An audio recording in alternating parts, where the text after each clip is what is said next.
Anyone who's ever been to Seattle knows it's the best city in the world. Pipe down, Cleveland, that includes you. We've got the Gum Wall, an alien space beacon, a thriving aviation industry, cheap housing, Third and Pine, a top 5 NBA team, and most importantly, robust public transportation. Trolleys, ferries, light rail, streetcars. What's it called? Seattle really does have it all.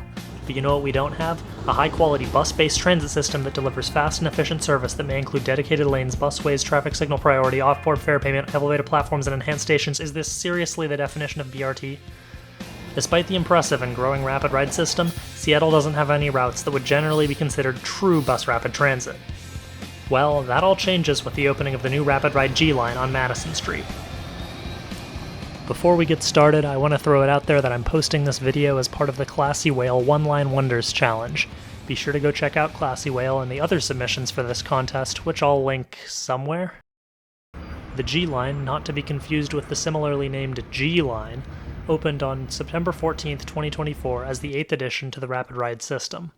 It's also the shortest in the system. At a measly 2 miles long, it fits in the gap between the UW and Capitol Hill Link stations.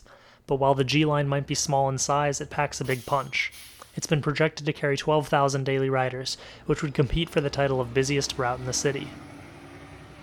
To understand why the G is so important, we need to take a look at how it came to be. You see, the dense First Hill neighborhood is deserving of rapid transit service. Early in planning, a link station was envisioned here, but it would have made for a zigzagging route and was ultimately cut as a cost-saving measure that left the region with a conundrum: how to serve this key urban center. The first plan devised was the First Hill streetcar, running up Broadway with a connection to light rail. But even as construction on that line began in 2012, the city recognized that a bus on rails wasn't going to cut it. What we needed was a bus on, bus wheels. Madison Street's potential as a bus rapid transit corridor is clear. With passable connections to the Coleman Dock Ferry Terminal and Link's recently renamed Symphony Station, the route begins in downtown as a one-way loop on Madison and Spring Streets. These streets are far too steep to support rail transit, but it turns out they're also too steep for buses. Okay, so there was no communication of this to riders, but buses, rather than continuing down Madison, are instead turning onto 3rd Avenue. Here's a couple of them right here, and then I have to assume that they're going to go down that way, and then hopefully come back to this stop, but that means they're not serving the stop at the end of the line, so good thing all the people waiting there don't know anything about that. Alright, so it's not actually stopping at that stop, so we're going to run up to the next one on 4th.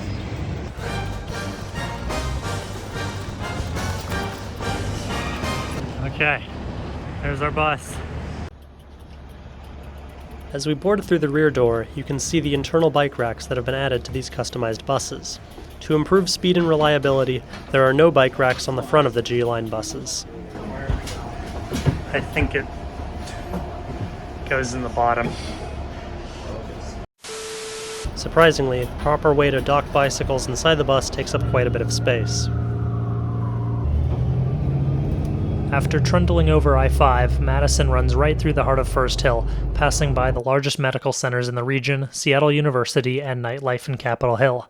This is the core of the route, and it is here that today's G-Line runs in median bus lanes, the likes of which Seattle has never seen before.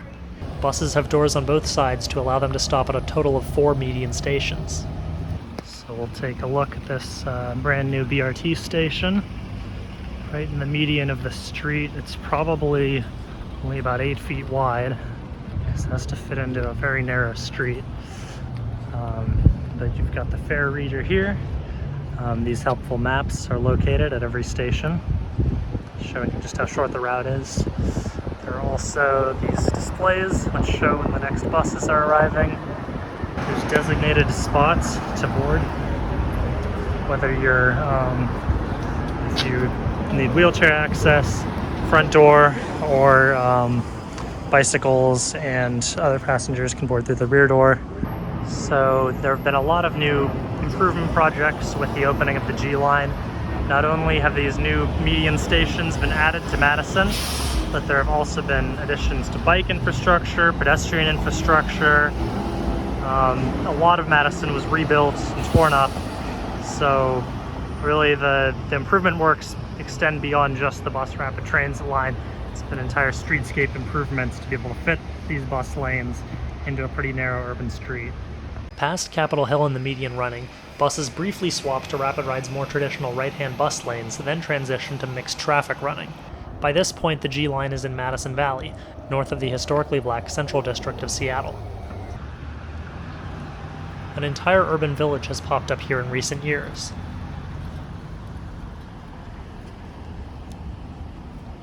The line continues about another half-mile in mixed traffic to Martin Luther King Jr. Boulevard, where it terminates. A compact layover facility has been fit in between the streets, accommodating up to 3 buses as they rapidly come and go. Alright, how many G lines can we see? 1, 2, 3, 4, 5. Wow! A lot of service. More of these buses should probably be on Madison, but good to see that they're at least ready. Oh, there goes one now. This whole layover facility is new, by the way. This did not exist. It was kind of just a little island of something in the middle of the street. Now it's here, right next to a park. I asked a fellow rider to share their thoughts on the new line. So what was your experience with the G line today on that first ride? It was exciting to see, but the G got stuck where I tried to board, so that was not very promising. And what did you think about the ride once you were on board? It was pretty clean, it was smooth. It felt pretty quick, like the traffic didn't affect it too much. And honestly, there's quite a few Gs going by right now. Yeah. So, seems promising in the future. Yeah, great, thank you. Yeah. In addition to the stuck buses, the G encountered some other teething problems on the first day of service. Buses started to act like wolves and moved together in packs. At 2:12 p.m., there were 8 inbound buses, 7 of which were just in downtown and First Hill. Meanwhile, not a single bus was running outbound. Bus down there, bus right here, bus over there.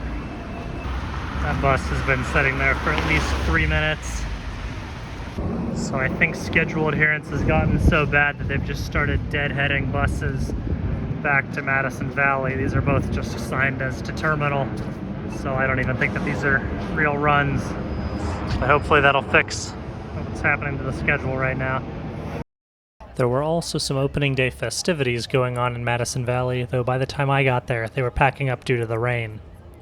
If there was one win from the first day of service, it was Italian Family Pizza giving out free slices in celebration of the new line. Cannot recommend enough, it was an incredible slice. Anyway, have you ever run a mile and started out feeling faster than fast, only to burn out and do the rest of the run at a pathetically slow pace? No? Well, that's basically what the G-Line schedule does. When King County Metro bid for federal funding for the project, they promised 6-minute headways throughout the day. But with a strained operating budget and driver shortage, those frequencies plummet to every 15 minutes after 7 p.m. and on Sundays.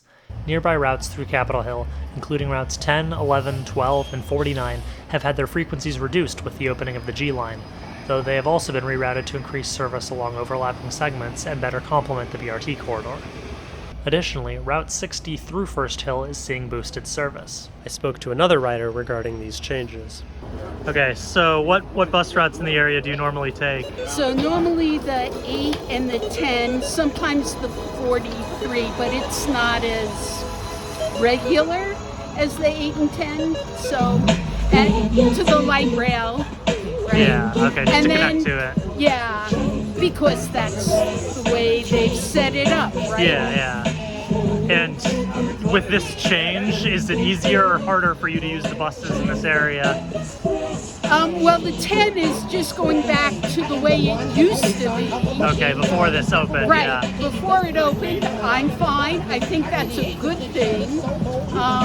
Yeah, you know, it's always changing. I'll get used to it. It'll be okay.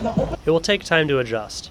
Metro seems to be doing a better job of running consistent G-Line service than they were on the first few days after opening, and somehow they've addressed whatever issue caused a bus to bottom out. Growing pains aside, Madison Street BRT is going to provide the most frequent service of any route in Seattle, light rail included. Its short route will act as a very useful circulator between core neighborhoods in Seattle, serving as a crucial last-mile connection for hospital workers in First Hill, commuters headed downtown, residents of Madison Valley, and people accessing nightlife in Capitol Hill. The G-Line is going to become one of Seattle's most important transit routes, and Metro couldn't have picked a better corridor for BRT. Now they just need to give the same treatment to Aurora. Ooh, used to ride the bus down. Now we're buzz down. I just made 6 like a touchdown. I need it all when I touch down. Used to ride the bus down. Now we're buzz down. I just made 6 like a touchdown. I need it all when I touch down. I used to roll on the metro. Rolly bus down like the metro. Oh, also it turns out they built it wrong.